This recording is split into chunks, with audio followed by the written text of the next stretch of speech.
Ya, kita selaku orang tua pada dasarnya itu pasti sedih ya, pasti ada rasa sedih. Itu orang tua mana yang tidak sedih kalau seperti itu. Tapi kembali lagi bahwa eh, kita harus menyadari bahwa eh, apapun itu yang sudah ditetapkan oleh hakim, kita harus terima karena semuanya nggak bisa berubah kan gitu. Jadi ya kita harus terima apapun yang diputuskan. Orang tua mana yang tidak sedih melihat anaknya yang kira-kira usianya masih seperti itu, dia harus menjalani hukuman, pasti sedih. Tidak ada yang tidak sedih, tapi ya kita harus santai aja lah. Kita santai aja untuk ini. Mudah-mudahan ya terutama gaganya juga, mudah-mudahan ini yang terbaik dan ini kita jadikan pelajaran yang sangat berharga ke depannya. Ya karena kenapa saya ya berjuang buat anak, karena yang aku tahu bahwa sebenarnya apa yang netizen sangkakan Gaga itu enggak 100% seperti itu. Enggak 100%. Yang namanya netizen, apapun yang orang omong ya dia selalu oh iya itu yang benar, padahal itu benar. Kenapa saya harus berjuang untuk membela anak saya? Karena saya yakini tidak 100% dia salah. Kalau persoalan dibilang kecelakaan, ya itu mungkin lalai ya. Dan tidak ada orang mau celaka gitu, nggak ada. Jadi kalau dibilang semua mau diinikan 100% ke dia bahwa kesalahan ada di dia, itu yang saya tidak sepakat seperti itu. Waktu itu lagi pas kembali ke Indonesia karena dia lagi libur, lagi kembali ke Indonesia untuk perpanjangan visanya. Nah akhirnya ya sambil ada kerjaan lagi sama almarhum itu. Nah di situ kejadian itu kalau itu aku nggak tahu dia kemananya, dia nggak kasih tahu kalau dia mau kemananya. Yang aku tahu dia keluar sama Laura, ada kerjaan, persoalan dia kemana dia nggak kasih tahu tante. Sampai di rumah sakit itu saya udah di rumah sakit baru aku disampaikan di telepon sama Gaga bahwa Mam, aku lagi di rumah sakit, kakak lagi kecelakaan, jadi tante langsung ke sana, langsung ke rumah sakit melihat itu kondisinya. Memang Laura waktu saya tiba di rumah sakit itu, Laura itu dalam keadaan sadar, dia bukan tidak sadar, lagi dalam keadaan sadar ya. Nah sama aja kalau dibilang ada beberapa teman-temannya bahwa dia lagi dalam tergeletak. Dia lagi dalam tergeletak lemah, sampai saya pun diinikan bahwa dalam tergeletak lemah saya pergi gesek ATM. Itu logikanya dari mana?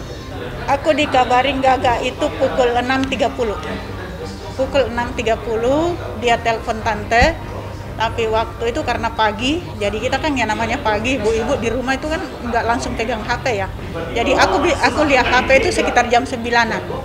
Sekitar jam 9 pagi aku lihat dia bilang di Melia, aku telepon balik, enggak, baru dia ngomong, Ma, aku di rumah sakit. Saya dengan Laura kecelakaan. Oh, jadi tante tidak banyak basa-basi, apalagi itu langsung jalan ke rumah sakit karena kebetulan rumah sakit Melia dengan rumah tante itu dekat. Saya belum sempat mikir apa-apa sih waktu itu. Yang aku pikirkan ya Allah, mudah-mudahan tidak ada apa-apa, ya kan. Kalau persoalan dibilang kendaraan, aku nggak menanyakan kendaraanmu kenapa. Yang aku tanyakan adalah kamu dengan kecelakaan itu kamu kenapa? Laura kenapa? Gitu. Dia bilang nggak apa-apa. Nah jadi akhirnya tante langsung ke rumah sakit pada saat itu. Mamanya Laura itu siang baru nyampai. Pada saat saya tiba di rumah sakit adalah saya tanya Laura, udah kamu hubungi orang tuamu? Laura bilang belum. Dia bilang belum. Lalu aku bilang, tante bilang, mari saya yang hubungi. Laura bilang nggak usah Tan. Oh ya udah. Jadi akhirnya Laura bilang kita pulang aja. Dia minta pulang hari itu. Dia minta pulang karena kebetulan memang dokter jaga hari itu bilang boleh pulang kok, nggak apa-apa. Nah, Laura pun juga oh ya udah, aku istirahat di rumah. Dia mau istirahat di rumah Gaga hari itu. Dia mau istirahat di rumah Gaga. Akhirnya pas kita angkat keluar itu, dia pas mau dinaikin di mobil itu dia merasa sakit. Tante sendiri bilang, aku nggak mau ngambil risiko, kembalikan ke dalam. Begitu dikembalikan ke dalam, tidak lama kan harus dapat ruangan. kita harus dapat ruangan, akhirnya harus deposit ruangan. Dari situlah Gaga pakai ATM-nya Laura untuk deposit. Saya nggak tahu apakah Gaga bawa ATM hari itu atau apa, saya tidak tahu, ya, gitu. Pada saat dia mau gesek ATM itu, dia mau bayar deposit itu Laura tahu. Aku lihat sendiri, dan dia ngangguk, gitu. Dia izin Laura berarti. Dia ambil, dia gesek, dia pergi bayar deposit itu seizin Laura, seizin alamat.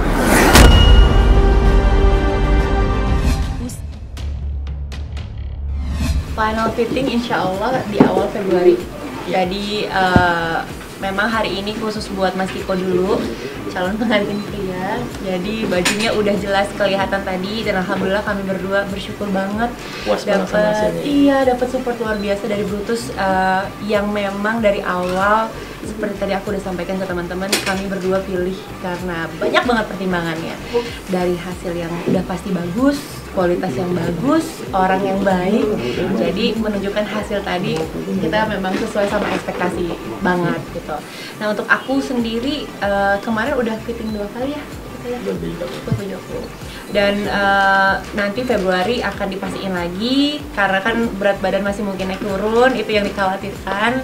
Jadi nanti awal Februari semuanya akan diberesin dan final deh, insya Allah kita menuju pelaminan. Acara sih insya Allah akan kami adakan itu bareng ya dalam 1 hari, akad dan resepsi itu di tanggal 12 Februari. Ya. Lokasinya mungkin bisa dibocorin? Di Bali lah pokoknya. Oh, di Bali. Kenapa pemilihannya di Bali sih? Kenapa di Bali? Kenapa di Bali? Karena itu suatu tempat yang emang kita suka banget ya. Sebenarnya Bali itu aku sama Mbak juga beberapa kali pergi bareng ke sana. Kita waktu itu juga sempat ada acara sama liburan juga. Ada acara yang harus kami hadiri bareng-bareng, terus ada acara liburan juga. Jadi juga momennya pas sama waktu Mas Kiko ngelamar aku kan persis di Bali gitu, dan itu yang membuat kami jadi punya semacam kesan tersendiri gitu sama Bali. Kok kayaknya setiap ada di sana tuh rasanya happy banget hatinya, rasanya kok hangat hati kami berdua. Terus itu yang membuat kita jadi berpikir kayaknya kita lengkapin yuk kebahagiaan kita dengan ya udah sekalian kita nikah di sana gimana. Wow banget. Nah, dan emang kita berdua juga suka banget sama Bali ya, karena emang kita berdua kebetulan suka hiburan suasana pantai, jadi ya Bali lah pilihan. Mungkin lebih intimate ya, jadi undangannya juga saudara dan teman-teman terdekat, karena juga kita kan karena prokes juga kita nggak bisa ngundang banyak orang, jadi mungkin lebih ke private party sebenarnya. Konsepnya lebih ke outdoor, mungkin lebih pakai tenda ya, tapi suasananya suasana outdoor. Nanti lokasi akad dan resepsinya di satu tempat yang sama. Terus ya udah berdekatan sih satu lokasi semuanya. Karena memang outdoor, jadi kami juga pengen bikinnya yang se-light mungkin, sesimpel mungkin, tapi seperti yang tadi Mas Kiko bilang, ini kan emang private dan intimate, jadi bikinnya tuh pengen kayak benar-benar warm, kekeluargaan gitu. Jadi yang datang memang benar-benar orang-orang yang mengenal kami banget, dan kami pun sangat dekat dengan para tamu yang kami undang. Mungkin bocorannya tempatnya, kalau Bali kan kita taunya mungkin wedding tuh di Uluwatu, di Seminyak, ini mungkin agak beda aja dari yang Mbak Marisa dan rekan saya Bang Fahmi ingin menyampaikan update terbaru terkait laporan polisi yang dibuat saudari MZ di Polres Jakarta Selatan dan laporan balik yang dibuat Marisa Ica di Polda Metro Jaya. Kemarin di Polres Jakarta Selatan telah diperiksa saya selaku saksi, Marisa Ica selaku terlapor, didampingi Bang Fahmi selaku kuasa hukum untuk memberikan keterangan di Polres Jakarta Selatan. Bang Fahmi lanjutin.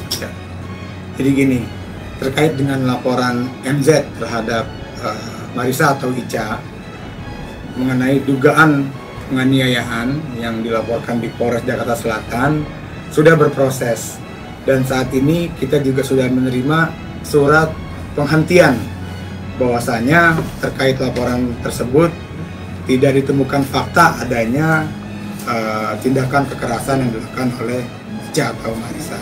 Nah, makanya sudah barang tentu karena penyidik Polres sudah memanggil saksi, sudah melihat bukti, sudah melihat CCTV, dan hasil gelarnya tidak ditemukan bukti adanya tindakan kekerasan. Nah, itu yang pertama. Yang kedua mengenai kasusnya di Polda Metro yang kita laporkan mengenai dugaan adanya laporan palsu. Nah, saat ini baik pelapor, saksi-saksi sudah diperiksa. Kita juga sudah dapat informasi dari penyidik bahwasanya laporan tersebut sudah dilakukan gelar perkara dan statusnya sekarang sudah masuk tahap penyidikan.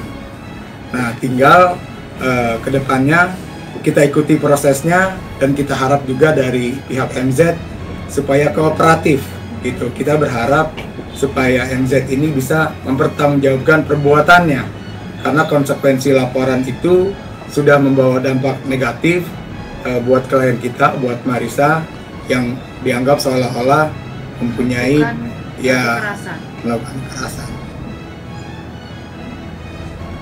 Tadi hari ini juga saya sudah menyampaikan penghentian penyelidikan sebagai bukti tambahan di Polda Metro Jaya terhadap laporan yang tadi disampaikan di Polres Jakarta Selatan. Jadi untuk laporan polisi yang mana terlapornya saudari Ica di Polres Jakarta Selatan sudah clear, sudah dihentikan penyelidikannya. Sekarang kita meminta untuk Polda Metro Jaya, penyidik Polda Metro Jaya untuk bisa memproses laporan polisi yang dibuat oleh Ica agar menjadi kepastian hukum. Berarti ini laporan yang barunya soal laporan palsu ya Bang? Iya, kaitan kita melaporkan balik terhadap laporan polisi yang dibuat oleh MZ pada tanggal 27 Desember kemarin, yang dia mengaku melakukan penganiayaan terhadap Ica.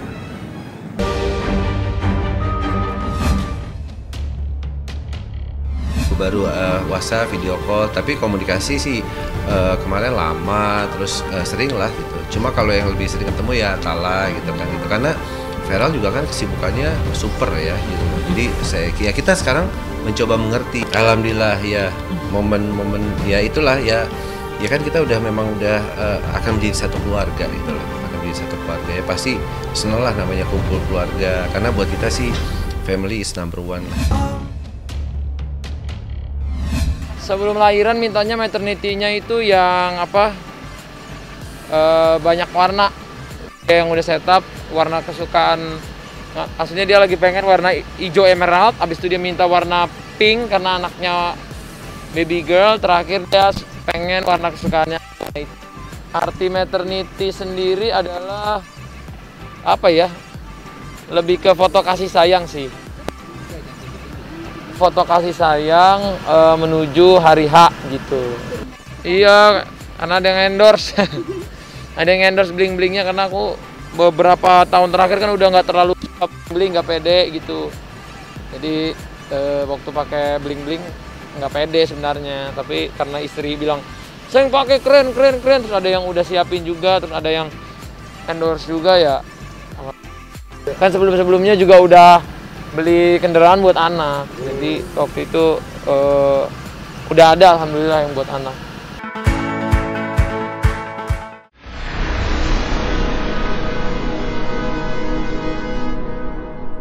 Jadi jangan lupa untuk subscribe Cumi Cumi, ditekan ya tombol lonceng merahnya.